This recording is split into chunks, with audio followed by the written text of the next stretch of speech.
Hello and welcome to a new edition of Planet Waves TV. My name is Eric Francis Coppolino, host of Planet Waves FM and the author of the Planet Waves horoscope. Today's edition is for Friday, the 1st of October 2021. Might be publishing on Saturday, the 2nd of October 2021. All in a day's video processing. Thank you, Kate in Ukraine, for moving this on through. First couple of house announcements. There is or will be a spectacular new Planet Waves FM posted to the planetwaves.fm website. That went up on Friday night. This is a very unusual, or features a very unusual conversation between me and someone who I consider to be an investigative counterpart in the SARS-CoV-2 story. My specialty is fraud involving the PCR test. This investigator's specialty is proving the existence or non-existence of the virus. Again, please check that out at planetwaves.fm. You will not be disappointed. In addition, I have recently released the series of readings called Metamorphosis. If you're watching me on YouTube, no doubt you've seen lots of those previews come up. Please do check out the half-hour introduction. You'll have to dig around because the covers of all those videos are kind of colored Metamorphosis logos. But one of them is a 30-minute edition that summarizes in different language some of what I'm going to be explaining in today's video.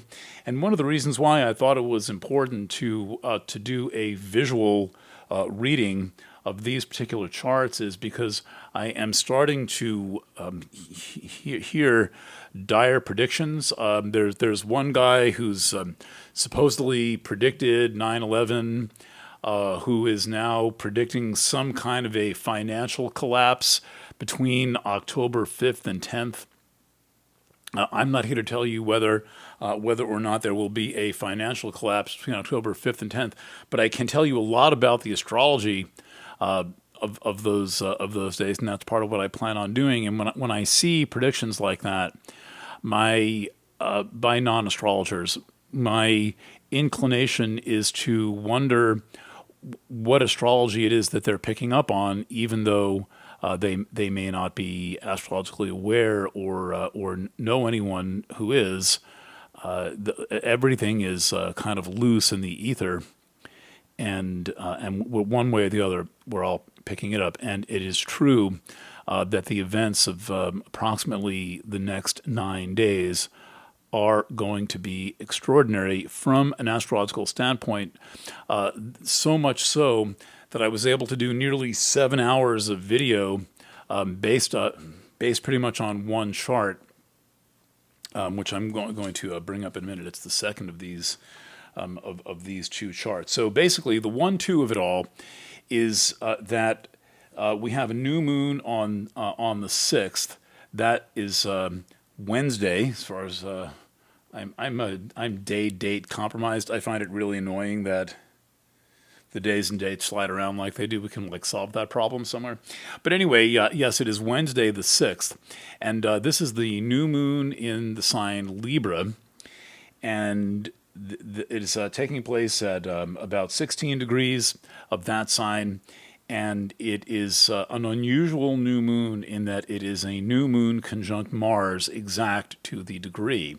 And so when you get a new moon conjunct a planet, that really emphasizes that the qualities and the energy of that planet. And Mars is about intent and desire, and it is a little bit off its game in Libra, and so. That is suggesting that there may be a kind of rush decision-making process, decisions made with incomplete information, typical of Mercury retrograde. That's one of the reasons why you want to wait to make decisions with Mercury retrograde. And then also the possibility of being what I would call impolitic. That is to say, not minding one's basic manners and not being attentive to the basic necessities of relationships. And it is a very high energy new moon. It is well. here's what it looks like. So this is my hand-drawn chart for this. We'll put this on the internet somewhere. Maybe you can see my face when I do this. I haven't gotten used to this new video system yet. So the new moon itself is highlighted in yellow here, and you can see the conjunction of moon, Sun, and Mars all in the same degree. So that's unusual. And the events of, and particularly the next chart I'm going to show you. So let's stick to what this is. So it is a Moon, Mars, Sun conjunction, and if you'll notice, it is at a right angle to Pluto in Capricorn, and also it is opposing Chiron and Eris in Aries. And so it's not making exact aspects to that. There's not very much going on at 16, 17 of the cardinal signs, but there's a lot going on in the cardinal signs, including at the beginning and the end of the cardinal signs. And so one way or another, this new moon will pick up all of that stuff going on in the cardinal signs. There may be a slightly delayed reaction. There may be an early reaction as things pass by other aspect patterns and move into place for this, which they're doing right now. However, it is happening, and it's real. The thing about these days before the new moon is they are good days to make sure that you're wrapping up business, you're closing the books on things, closing the cycle. Today's the first day of the new month. So here in Planet Waves, we did the month end tallying and totals. The bookkeeper's coming in tonight to do that.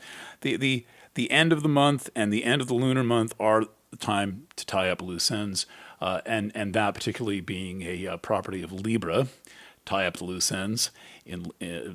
Just a cool thing about Libra. All right, so now we move on to the main event, remembering that Mercury is retrograde, and so the action is in a sense moving back, particularly Mercury moving toward Mars. And so what we end up with on this chart is slightly wrong, but what we end up with is a triple conjunction of the Sun, Mercury, and Mars. So again, the chart's slightly wrong. I'm just noticing that now. But let me describe what that is. So when the Sun and an inner planet make a conjunction, that means that the planetary cycle between the Sun and that planet is either complete or halfway over. Depends on how you look at it, really. It's kind of the same thing. Because where does the cycle actually begin? But it's a conjunction, so we can call that the beginning of a cycle. But with a Sun-Mars conjunction, you know that you're halfway between the Mars retrogrades. With a Sun retrograde Mercury conjunction, you know that you are halfway done with Mercury retrograde. So there's always that midpoint of Mercury retrograde, and that's when the Sun and Mercury make a conjunction. And so now we've got a Sun, Mars, Mercury conjunction all at the same time during Mercury retrograde.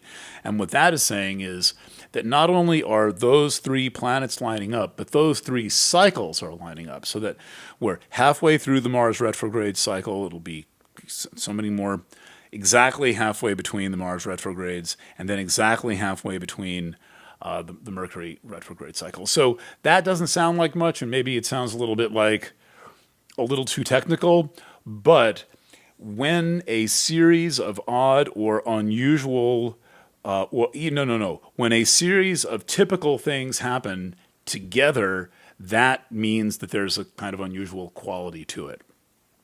And to me, this Mercury retrograde Mars-Sun conjunction has an odd property of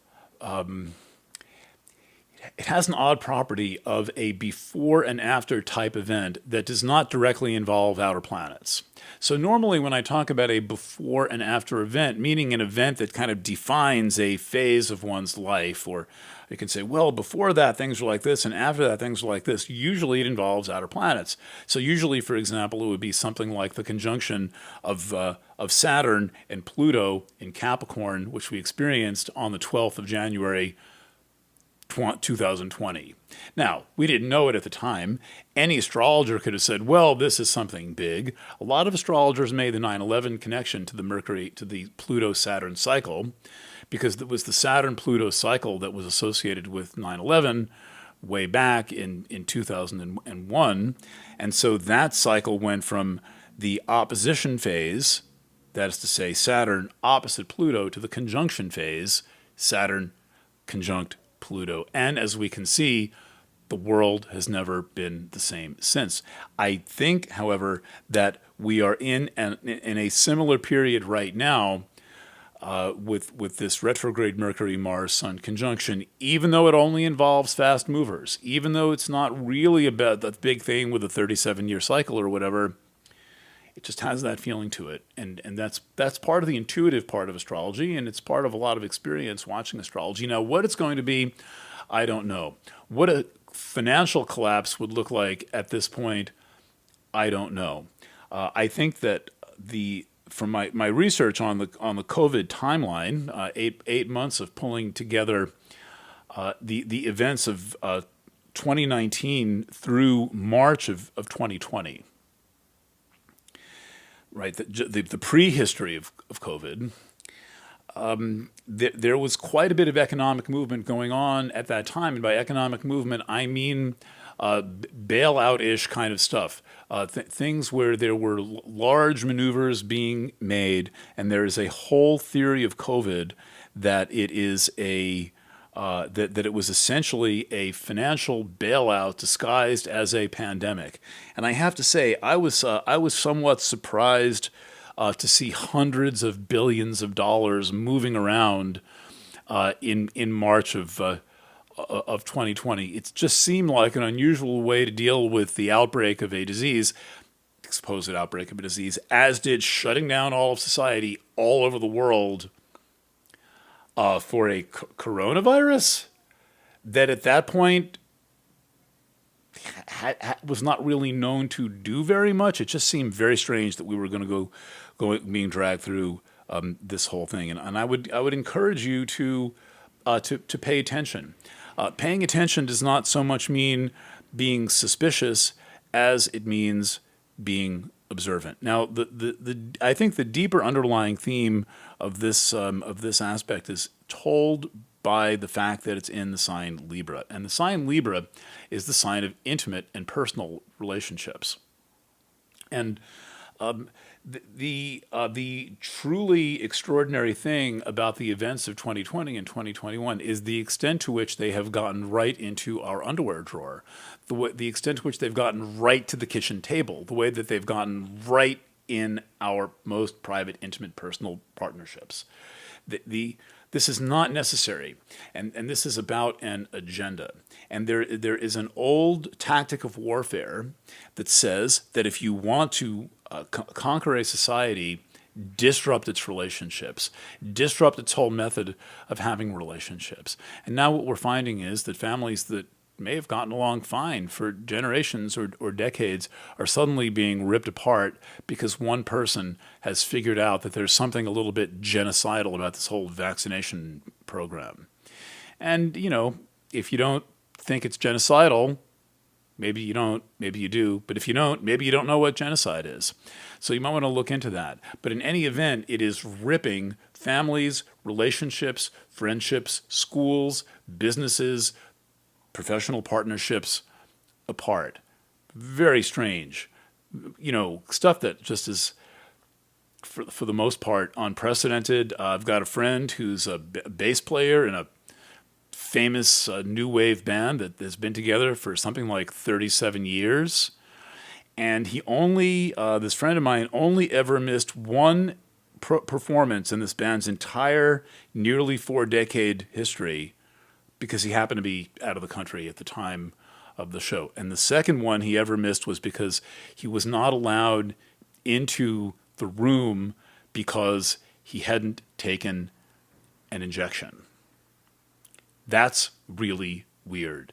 And I challenge you to find any time in American history or world history where such a thing has ever happened.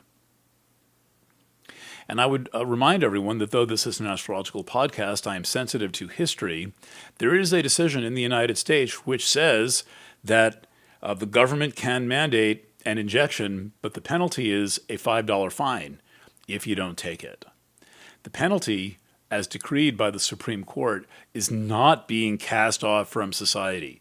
The penalty, as decreed by the Supreme Court, is not being thrown out of the house, fired from your job, not allowed to eat. No, the penalty is $5. So I don't see anybody looking to collect the $5. Maybe we've got another problem. Maybe we're not respecting the law of the land. In any event, this has all had the effect of doing something that is quite a bit Mars, Sun, Mercury retrograde in Libra, which is that it is getting into our private relationships. It is getting into the most intimate aspects of our lives, and people are being told what color underwear to wear.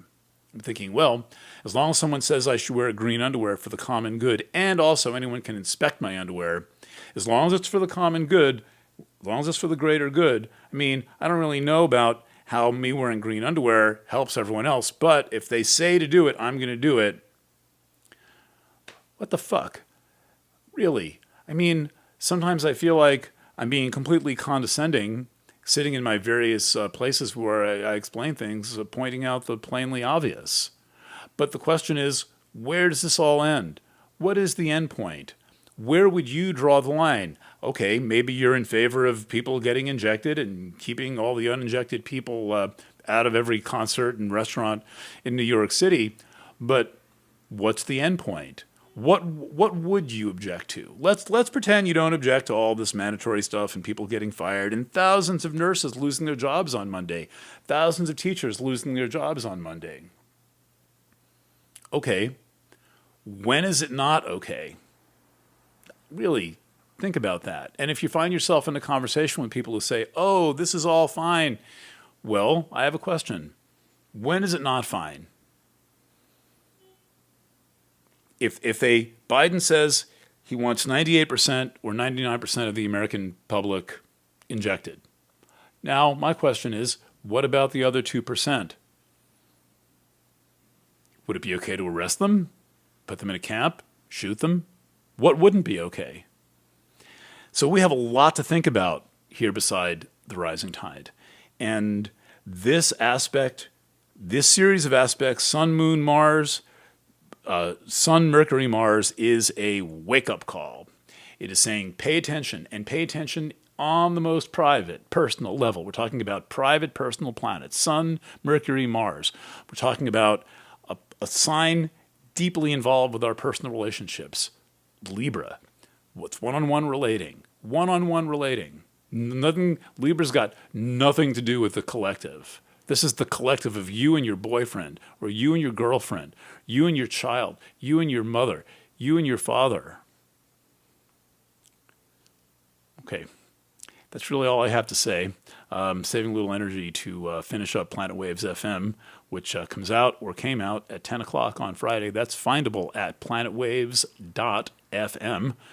Great new website, all kinds of fantastic fun stuff there. The show airs by, that is to say, is posted by on demand. It's not just a one-time thing. You can go listen at any time. 10 o'clock on Friday nights, usually before, and then it's left up. And then what I've been doing through the week is posting other things, sections of the show, old cool stuff that I dredge up from the past. So once again, planetwaves.fm, and please poke around and look at these metamorphosis reading previews. We've given about 5 minutes as a gift to every sign. And if you're interested in getting a discount, just send an email to CS, as in client services, CS at planetwaves.net, and someone will get right back to you with a discount code. Thanks for listening. Thank you for your business, your trust, and your time. Signing off on Friday afternoon from Kingston, New York. This is Eric Francis. Bye for now.